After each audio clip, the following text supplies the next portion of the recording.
नमस्कार, आप देख रहे हैं नेक्स्ट 9 न्यूज में हूं आपके साथ दीपक गुप्ता। सत्ता के खेल के खास प्रोग्राम में चर्चा करेंगे राहुल गांधी के तमाम ऐलानों को लेकर जो युवाओं के समर्थन में रहेंगे, क्योंकि जिस तरीके से पीएम मोदी ने अपने सफर की शुरुआत करी थी तो उन्होंने भी कुछ ऐसे व्यक्तियों का हाथ थामा था जो उम्र के पड़ाव पर ऐसे पड़ाव पर थे जो 10-15 साल 20-25 साल आसानी से राजनीति में बिना थके हारे बयानबाजी और जनसभाएं कर सकते थे और जनता के बीच एक्टिव भी थे अच्छे खासे, और अब भी वो एक्टिव हैं। तो ये एक खास बात थी पीएम मोदी की कैबिनेट की।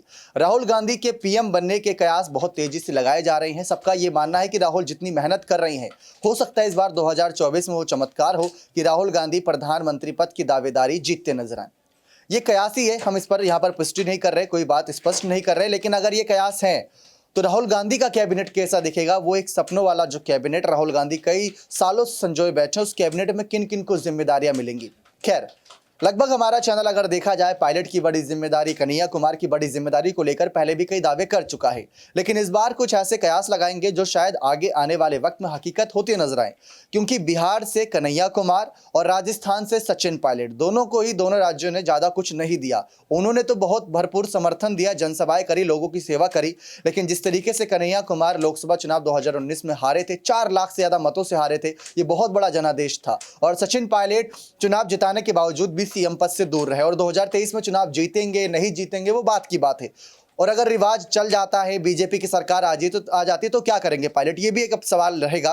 तो खैर, इन सब मुद्दों को यहाँ पर पूरी तरीके से कयासों पर आधारित रखते हैं और साथ ही शुरुआत करते हैं पायलट कन्हैया को लेकर राहुल गांधी के ऐलानों के बारे में, क्योंकि सिंधिया को खो दिया, जितिन को खो दिया, हार्दिक पटेल को खो दिया, गुलाम नबी आज़ाद आरोप लगाते हुए राहुल गांधी का साथ छोड़ गए, लेकिन पायलट और कन्हैया साथ ना छोड़े, क्योंकि सीपीआई से यहाँ पर कह सकते हैं आए थे कांग्रेस पार्टी में कुछ उम्मीदों के साथ, और सचिन पायलट ने भी 20 सालों से संगठन में मेहनत करते हुए ये उम्मीद के साथ लगातार मेहनत करी कि उनको आगे बड़े पद मिलेंगे। लेकिन राहुल गांधी अगर चुनाव जीत जाते हैं तो ये बात तय है कि जिन्होंने राहुल गांधी का बुरे वक्त में साथ दिया, राहुल गांधी अपने अच्छे वक्त में उन नेताओं को कोई ना कोई बड़ा जिम्मेदारी देते नजर आएंगे। लोकसभा चुनाव 2024 को लेकर चर्चा करेंगे कि कन्हैया और पायलट को लेकर राहुल गांधी की क्या तैयारी है। क्या राज्य स्तर पर कन्हैया और पायलट को देखा जा रहा है या राष्ट्रीय स्तर पर? इस मुद्दे पर सबसे पहला सवाल प्रांशी से रहेगा कि उनका क्या मानना है। राहुल गांधी को लेकर जैसा कि हमने जानकारी दी, बहुत उम्मीद जाग चुकी है कि वो पीएम बन सकते हैं। उम्मीद अभी जागी है, पूरी होती है या नहीं, पीएम मोदी अभी भी बहुत मजबूत है, ये बात की बात है। लेकिन हमें एक कयास लेकर चल रहे हैं, तो आप कैसे देख रहे हैं कि राहुल गांधी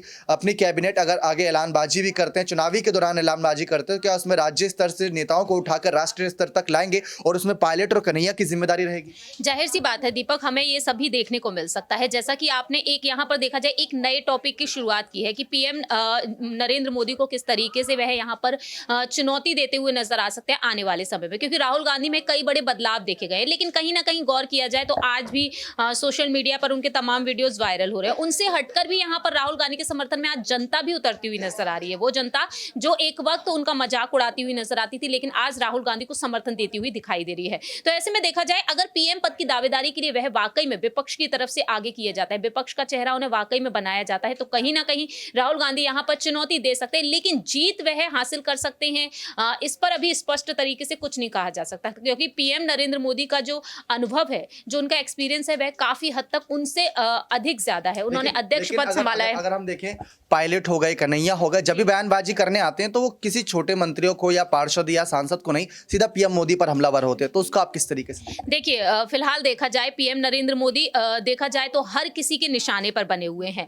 आज उनकी लोकप्रियता इस हद तक है कि विदेश में भी वह जाते हैं तो पीएम मोदी के नारे लगते हैं, बच्चा बच्चा यहाँ पर उन्हें मोदी कहकर पुकारता है। और देखा जाए तो यहाँ पर जिस तरीके से उन्होंने लोकप्रियता को हासिल किया है, उस हिसाब से देखा जाए तो विपक्ष में हर एक नेता उन्हीं पर निशाना साधते हुए नजर आता है, क्योंकि बीजेपी पार्टी आज के समय पीएम मोदी के नाम से जानी जा रही है, ना कि बीजेपी की तरफ से मोदी लहर के नाम से यहाँ पर जाना जाता है। तो जाहिर सी बात है यहाँ पर डायरेक्ट निशाना उन्हीं से साधा जाता है। अगर पीएम मोदी यहाँ पर अपने चेहरे के दम पर जीत हासिल करने का दावा रखते हैं तो पूरी की पूरी अगर कोई भी यहाँ पर कोई गलती भी होती है तो वो भी पीएम मोदी के सरमत्ते ही गढ़ी जाती है, जिस तरीके से आज हम देख रहे हैं। क्योंकि अगर गलत करते हैं तो पीएम मोदी, सही करते हैं तो पीएम मोदी, तो इस वजह से देखा जाए बार बार पीएम मोदी निशाने पर बने हुए हैं। अब सवाल यहाँ पर आता है, आपने यहाँ पर कैबिनेट की बात की, आखिरकार उनका कैबिनेट कितना शानदार होगा?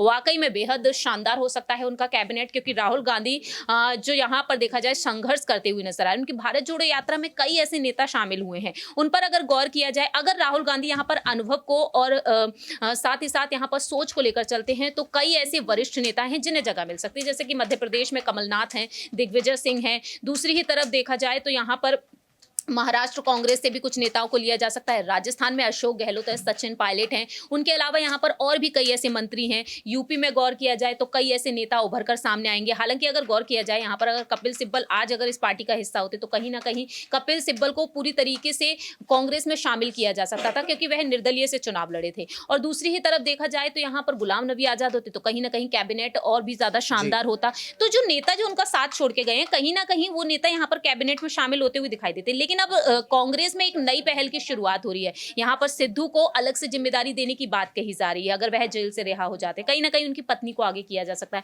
अमरिंदर सिंह जो पार्टी छोड़कर जा चुके, राहुल गांधी साफ तौर पर कह चुके हैं कि अब उनकी पत्नी को भी पार्टी छोड़ देनी चाहिए। लेकिन अगर उनकी पत्नी की वफादारी कांग्रेस के प्रति ज्यादा देखने को मिलती है तो कहीं ना कहीं वो भी शामिल हो सकती हैं। बात कन्हैया कुमार की आती है तो कन्हैया कुमार को लेकर यहाँ पर मांग उठना शुरू हो चुकी है। कन्हैया कुमार को के लिए भी यहाँ पर कहीं ना कहीं सोच विचार किया जा सकता है। तो यानी कि कुल मिलाकर देखा जाए, राहुल गांधी की जो कैबिनेट का गठन होगा वो काफी शानदार हो सकता है, क्योंकि ये ऐसे नेता हैं जिन्हें जनता काफी ज्यादा पसंद करती है। लेकिन पहले तो उनको चुनाव जीतना होगा, ये बड़ी शर्त है। यहाँ पर अगला सवाल कशिश से लेना चाहेंगे। राजस्थान की सत्ता में पायलट को लेकर असमंजस बहुत बना हुआ है और हम रिवाज भी पिछले 35 सालों से देखते आए हैं। पायलट अगर जीतते हैं तो कोई बड़ा पद पाएंगे, वो भी कयासों पर आधारित है। और ये भी कयासों पर आधारित है कि अगर राहुल गांधी जीतते हैं तो वो कन्हैया, पायलट जैसे युवा नेताओं पर मेहरबान होंगे और अपनी कैबिनेट में जगह देंगे, जैसा कि यहाँ प्रांशी ने बहुत सारी जानकारी दी अपने नेताओं को लेकर। तो आप कैसे देख रहे हैं कशिश, जो सचिन पायलट हैं, जो कन्हैया कुमार है, इतनी मेहनत कर रहे हैं, पहले दिन से राहुल गांधी के साथ कन्हैया कुमार सबसे आगे चलते हैं। सारी जो मुसीबतें होती है, लोगों के सबसे ज़्यादा जो इंटरेक्शन होता है वो कन्हैया कुमार से होता है। कन्हैया कुमार एक्टिव रहे, लेकिन बिहार में हारे थे बुरे तरीके से। पायलट राजस्थान में जीतने के बावजूद भी हार गए, एक तरीके से सत्ता से उन्हें दूर होना पड़ा। तो दोनों को क्या जिम्मेदारी दे सकते हैं? खड़गे के बाद यहाँ पर राहुल का क्या ऐलान हो सकता है? देखिए, उम्मीद यहाँ पर लगातार देखी जा रही है कि उम्मीद यहाँ पर कन्हैया कुमार को भी, और इस वक्त तो काफी ज्यादा सुर्खियों में कन्हैया कुमार, क्योंकि ये बात कही जा रही थी कि भारत जोड़ो यात्रा में कदमताल करते नजर आए थे लगातार। वही उसी तरीके की टी शर्ट उन्होंने पहनी, दाढ़ी उन्होंने बढ़ा ली थी, तो राहुल गांधी के छोटे भाई लग रहे थे, इस तरीके की बात यहाँ पर कही गई थी। अब आप देखिए कि राहुल गांधी के पीएम बनने के लिए उन्होंने काफी बयान दिए, उन्होंने कहा कि साफ तौर पर बन सकते हैं यहाँ पर। और सचिन पायलट भी कहीं ना कहीं यही चाहते कि कांग्रेस पार्टी मजबूत हो। लेकिन जिम्मेदारी की बात की जाए यहाँ पर तो कहीं ना कहीं पायलट को लेकर तो मांग ही यही है कि उन्हें सीएम बनाया जाए। उससे बेहतर और क्या ही जिम्मेदारी यहाँ पर उन्हें दे सकते हैं, क्योंकि प्रदेश अध्यक्ष वो यहाँ पर रह चुके हैं, डिप्टी सीएम वो यहाँ पर रह चुके हैं। और रंधावा ने कहा था कि डिप्टी सीएम कोई बुरा पद नहीं है, नॉर्मल सी बात है। लेकिन यहाँ पर पायलट को जब बनना ही नहीं है तो वो उस बात के लिए क्यों जाए? तो राहुल गांधी को उनके सीएम पद के बारे में सोच विचार करना पड़ेगा। और बात की जाए यहाँ पर कन्हैया कुमार को लेकर, तो उनके लिए तो ये कयास लगाए जा रहे थे कि शायद किसी और जगह से उन्हें कहीं ना कहीं यहाँ पर राज्यसभा में भेजा जा सकता है, उन्हें महासचिव बनाया जा सकता है, इस तरीके के कयास लग रहे थे। तो अभी यहाँ पर चुनावों का समय, जो इस साल के जो चुनाव है, 9 जगह पे चुनाव है, उसमें क्या जिम्मेदारियां उन्हें दी जाएगी? क्योंकि हमने देखा है कि पायलट को तो लगातार हर राज्य में कहीं ना कहीं भेज ही दिया जाता है स्टार प्रचारक बना के, लेकिन कभी उससे ऊपर भी उठाया जाए उन्हें। और अगले साल लोकसभा के चुनाव है, अगर आप अभी युवाओं को आगे बढ़ाएंगे, क्योंकि आपसे बात करते हैं कि युवाओं को आगे बढ़ाना चाहिए, लेकिन कब बढ़ाएंगे आप युवाओं को, ये सवाल है। तो यहाँ पर आखिर में यही कहना चाहूंगी मैं, अगर देखा जाए युवाओं को अगर आप अभी से आगे बढ़ाते हैं तो जो साथ है वो, और अगर 10 लोगों का साथ है तो बढ़ते बढ़ते 100 लोगों का साथ होगा। और वो जब 1000, 2000, 10,000 जाएंगे तो शायद फिर आप पीएम आसानी से भी बन पाएंगे। तो ये थे हमारे दोनों सहयोगी, जिन्होंने खुलकर सारी जानकारी रखी कि पायलट को क्या और कन्हैया कुमार को क्या जिम्मेदारी देने के बारे में कांग्रेस पार्टी सोच रही है। लेकिन हमारे जैसे युवा नेता, जो यहाँ पर पायलट जैसे युवा नेता, माफ़ कीजिएगा, ऐसे कई सारे हैं जो इस सोच विचार में कि अगर हम राजनीति में जाते हैं तो हमें क्या जिम्मेदारी मिलेगी। अगर राहुल उनको आगे कर देंगे तो ये एक एग्जाम्पल सेट होगा कि अगर आप राजनीति में आएंगे तो ऐसा आपका स्वागत किया जाएगा, ऐसे बड़े पदों के साथ आपको आगे बढ़ाया जाएगा। तो ये राहुल गांधी का एक बड़ा फैसला हो सकता है। खैर, ये तो बात की बात है, लेकिन आपको क्या लगता है? क्या कन्हैया कुमार को बिहार में और पायलट को राजस्थान में एक्टिव रहना चाहिए, या राष्ट्रीय स्तर पर, यानी कि जैसा गहलोत ने भी एक बार कहा था कि मैं खुद चाहता हूं कि दिल्ली की राजनीति में जाए पायलट और अपना कमाल दिखाएं, तो वही कमाल क्या यहाँ पर राहुल गांधी उनको आए करेंगे? ये सब देखना बेहद दिलचस्प रहेगा। राहुल ने भी बहुत सब्र रखा, इस बात में कोई दो राय नहीं। 2 चुनाव वो हारे, दोनों चुनाव के बाद कई नेताओं ने पार्टी छोड़ी, और उसके साथ साथ पायलट ने भी और कन्हैया कुमार ने भी बहुत सब्र रखा। लेकिन देखते हैं सब्र का फल मीठा होता है या फिर इस बार भी उनको कोई बड़ा झटका पीएम मोदी की कैबिनेट यानी उनकी जो बीजेपी सरकार है वो देती नजर आएगी। बने रहे चैनल के साथ, ऐसी और तमाम जानकारियों के लिए बहुत बहुत धन्यवाद।